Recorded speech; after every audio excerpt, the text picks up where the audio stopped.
All right, guys, this one is called They Regret Divorce. Let's check this one out. I want a divorce. I'm tired of marriage counseling. I'm tired of trying. I'm ready to leave. I'm ready for a divorce. I'm exhausted. I'm mentally at my capacity.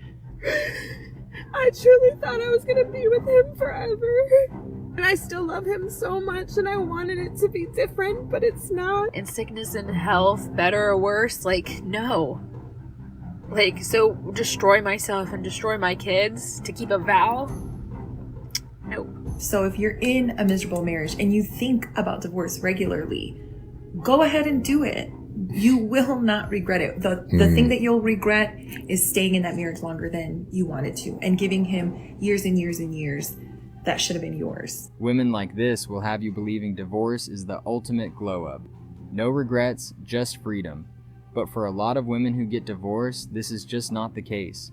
Some people end up knee-deep in regret, questioning if they messed up their whole life. My future was right there. Like, it was solidified. Like, I was comfortable for the rest of my life. Maybe not mentally in my relationship, but financially, I was fine.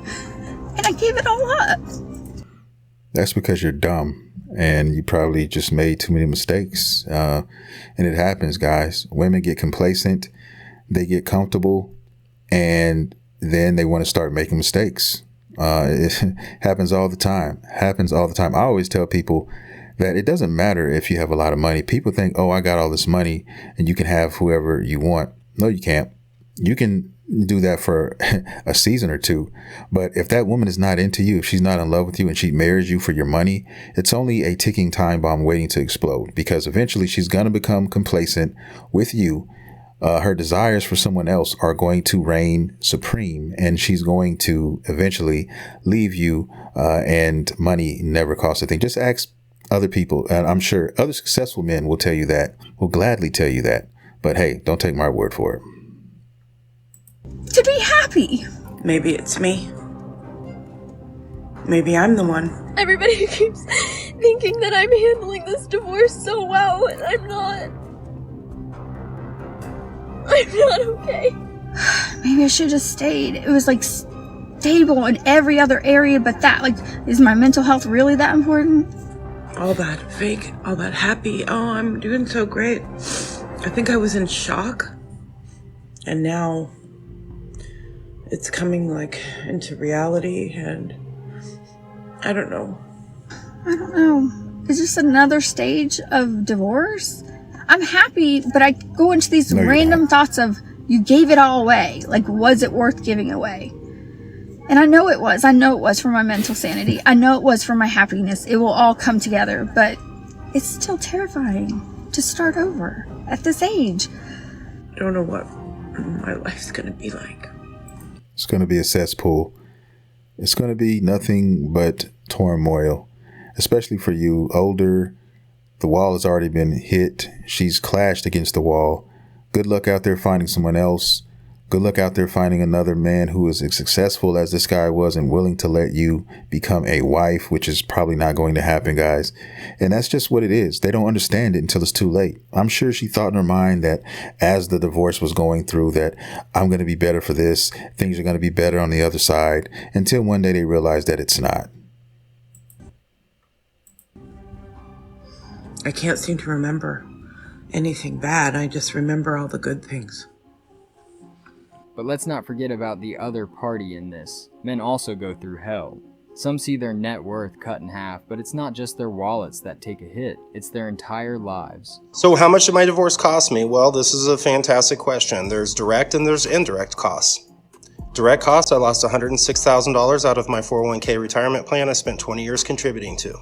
I also lost half the equity in the home, stocks, bonds, mutual funds, cash, and savings that I also spent 20 years contributing to. I also lost half of all the non-liquid assets like furniture, household goods, electronics, cars. Keep in mind, I paid for all of these. And this is in addition to financially supporting her and her/our daughter for 17 years, which is many hundreds of thousands of dollars. I'm now broke, live in a 2-bedroom apartment, and have a negative net worth for the first time since I was, 25. Indirect costs: my job, my sobriety, my self-worth, my masculinity, my hope for the future, my ability to trust women again, my belief in God, my pride, my motivation, my physical health. I don't know, let's just say everything. Hearing one man lay out the sheer cost of his divorce is gut-wrenching enough. The crushing weight of alimony, child support, and the emotional fallout can push men to a breaking point. And when I say breaking point, I mean the ultimate breaking point. A permanent solution.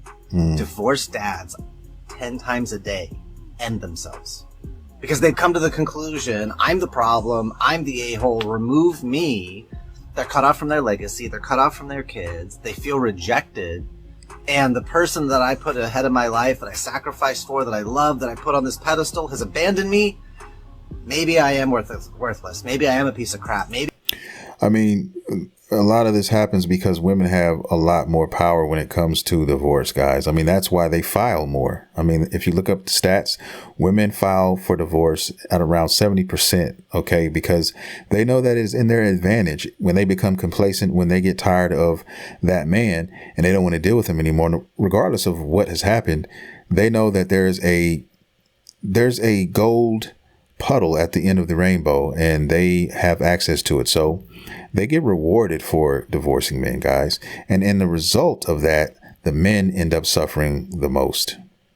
I don't deserve to be alive. And that negative self-talk drives them into the pavement and they take a permanent L. And now that pain and misery they feel inside gets rippled into the family, into the children. And the scariest part is for kids whose dads end themselves, they're more likely to do the same thing. My dad didn't stick around, why should I? Now, are there guys that are bad in their marriage and deserve to get divorced? Of course. But some men get handed divorce papers for reasons that are simply unjust. Why get a divorce after 25 years of marriage? The short answer is because it is not too late to be happy. Yeah, and this is the part that just kills me. Not too late to be happy. See, women, it is not the man's job to make you happy. Contrary to popular belief, all right? It is your job to make you happy, okay? Just like it's our job to make us happy, all right? We find things that we do to make us happy, all right? If you're not happy one day and you wake up not happy, fix it. As simple as that. But divorcing your husband of 25 years is not the answer. Dumbass. And I finally got to a point at the beginning of the year where I decided that it wasn't too late to be happy. I still have hopefully many more years left, and I would like to be happy for those years. Now, all I heard was I, breaking her vows because she was unhappy. Man, after 25 years of marriage, quarter of a century, this is very hard for some men to grasp. My wife recently asked for a divorce, just straight up said it wasn't working out anymore, she wasn't happy, blah, blah, blah. But no cheating, no abuse, nothing like that, it just wasn't happy. And unhappiness is not a good cause. I mean, if a man is abusing you, or the man's an alcoholic or a drug addict, or he's driving you into bankruptcy because of his gambling habit, I can give you a pass on that. But if you're just unhappy because your life isn't going the way that you wanted it to, and that your fairy tale vision of your life isn't meeting your standards, and you suddenly decide that you're going to hold your man responsible for it, or you're in some way going to take out your disappointment on him by divorcing him, then I'm afraid I have very little sympathy for you at all. In fact, I would suggest that you are the problem, 100%. And he is 100% correct. Women post videos to social media, pouring their hearts out about the good men they left behind. Men who treated them right, supported them, and didn't deserve to be walked away from. Can we talk about how hard it is to leave the good guy? When you say, I want a divorce, and he's like, no, I want to work this out, everything's gonna be fine. We can get through this, and he's so encouraging, and everything's just so fucking peachy keen, right? We talk about how I'm manipulated into staying because he's a good guy. He does nothing wrong. Like, the only thing he's guilty of is being lazy and, not putting in effort like we did when we were in the beginning of our relationship, like any other marriage. I divorced the nice guy.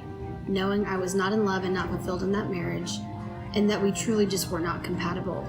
He doesn't beat me, he doesn't do anything, he doesn't take money from me, but he downplays my emotions. I don't think he fully understands me. And we've talked about this, y'all. This has all been in counseling, but how do you leave the good guy? You'd think women would be stepping up saying, no, this is wrong. If your husband is good, don't leave him. But the reality, it's quite the opposite. If your husband is a good guy, but you're ready for divorce, you're not a bad person. So don't let guilt get the best of you. Yeah, that's a straight up lie. And she's a straight up bitch. I mean, I'm just keeping it real. I usually hold my tongue for, things of this nature, but not today. She caught me on a off day. And I can look at her and tell, I mean, it's written all over her face, guys. This woman here is the bane of all existence. The guilt you're feeling is actually not guilt, okay? Because guilt means you're doing something wrong, but you're not doing something wrong. And therefore, it's not guilt you're feeling. It's the discomfort of making a choice that you know is going to be hard for somebody else, and it's the choice that he doesn't want. You're not doing him any favors by staying. If anything, you're actually going to start building up resentment. Your relationship doesn't have to be toxic to validate your feelings of wanting to leave. You do not need to be in an abusive, awful, horrible relationship for you to justify why you want to choose yourself. You are not doing anything wrong by asking for a divorce. You are not doing anything wrong by saying, my happiness lies in a different path. He may not see it like this right now, but you're doing both of you a favor. It's wild to see these women encouraging other women to leave the so-called nice guy, framing it as some sort of empowerment. But fellas, if that's the game being played, it's time to start protecting yourselves. And the first line of defense, a solid prenup. Just take Donald Trump as an example. During an Good interview old with his orange second boy. wife, he explained exactly why having a prenup was a necessary move. I hate the concept of a prenuptial agreement because it basically says if and when you get divorced, this is what you're going to get. And there's something very bad about it. But I think it's a modern day necessity. I didn't like the way the system worked. I mean, I really felt that it was very offensive to both of us. And he'd say, you're right, but what am I supposed to do? But Marla hates it, doesn't want to sign it. Ultimately, she has to sign it, just from my standpoint. She has to sign it. So I said, whatever you need for your bankers, for your associates, I'll sign that. Let's just not call it a prenuptial, and let's not put a dollar amount on what happens once we're divorced. Once we're divorced, right? I mean, that's the way you start thinking. In the end, they made a deal. Reports had her asking for $25 million, but he negotiated her down to a mere $1 million. It looks a little, cheap? Yeah, it looks cheap. Yeah. Yeah, that's spoken from somebody who, has green eyes and is a money hungry trick baby.